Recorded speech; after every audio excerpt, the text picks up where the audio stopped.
nemthwalo ithi inkosi inyanga izulu uma ungena kule muzi imthwalo ithwele isala ngaphandle kwayo ibisithi kodwa kumuntu ngesikhathi esephuma ukuthi awuthathe umthwalo wakhe awubuyisele kuyena abuyele nawe emazweni akubo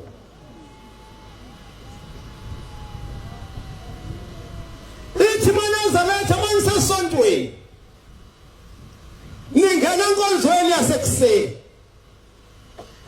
uma inkonzo sayiphelile njalo isitepu sakho uphumele ngaphandle kwethempeli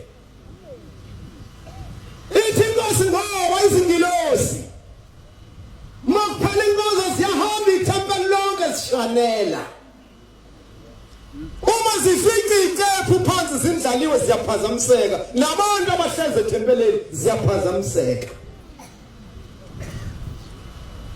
Yalizwa usizwi lakho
kuhamba inkosikazi emhlabeni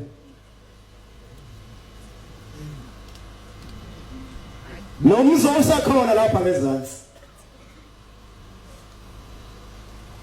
lapha sekwasala khona igate kuphela akazi kusavalela umthini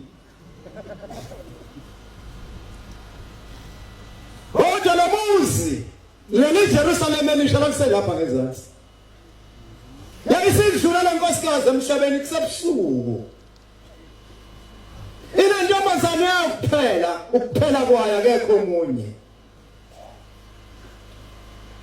yayisikhumbula lengane ukuthi phakathi komuzi khona mshembe yajoba umgwaqo omkhulu ngoba yayihlala ngale kwaBhekuzulu yajoba umgwaqo omkhulu yangena ngaphakathi yezwakalisa ikhuleke endlini kwababa yezwa inkosi ngaphakathi lo muntu okhuleka laphandle uyakhala yayisivula inkosi yathi mina ntombazana kwenze njani wathi baba uma usehambile emhlabeni ungishiya kabi mina ukuphela kwami angiganile ngicela inkosi ubuyise uma ngigane ngibe semzini wami ubusubuye umthatha saflathela isilwane samflathela sabheka emnyango lapha endabeni esokhothamela lomnyango sabheka emsamo isikhathi sabuya saphendukela kuyena sathi mntanami umhluphelana unyoko ngoba usesihlalweni esihle lesi sihlalo mangimphaza kusona angeke sakwazi ukubuyela kuso uthi baba ngisize ngicela ungibuyisele umama mase ngishadile baba uzobe sebuyela ezulwini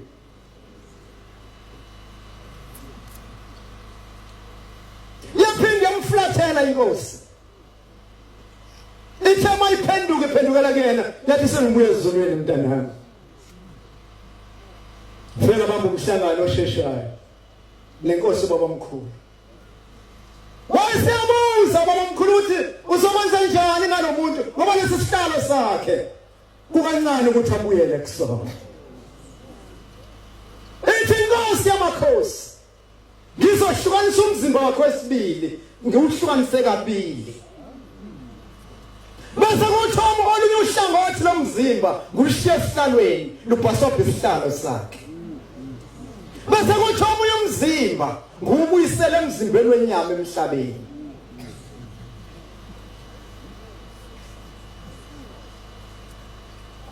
Uthi uhamba mntanami ufika uthatha uma wakho ucela abantu bakubambise bese uza naye lapha ngaphakathi ufika ungena endlini naseginyezini. Ngosuku lwesithathu uzovula uma wakho. Akasho ukuthi ngicabanga ukuthi uthi ngosuku lwesithathu uma wakho uzovuka.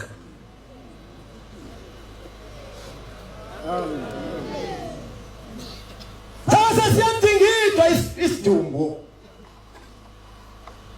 Waza naso bafika basifaka babaza bemshiya abantu umntwana nesidumbu sikanina kwavala isikapa wahlala. Njengosuku lwesithathu yavuka intombi yahlala ngezinqa yathi mntanami umbuzo oqala mntanami ungikhathazelani. Esihlalweni esihle kangaka lengihlele kuso ungishophelani uthi ma ungishiye kabi ngizoba umtshingo bethobani.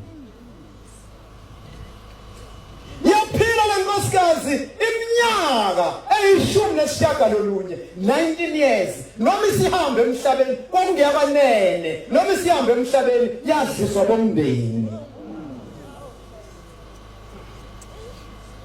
Sendabeni njalo maNazaretha. Siphambi kaNkulunkulu ophilayo. uNkulunkulu ongafundiseki. uNkulunkulu ongaphumputhi. Osuka hlale bese kwenzeka leyo nto.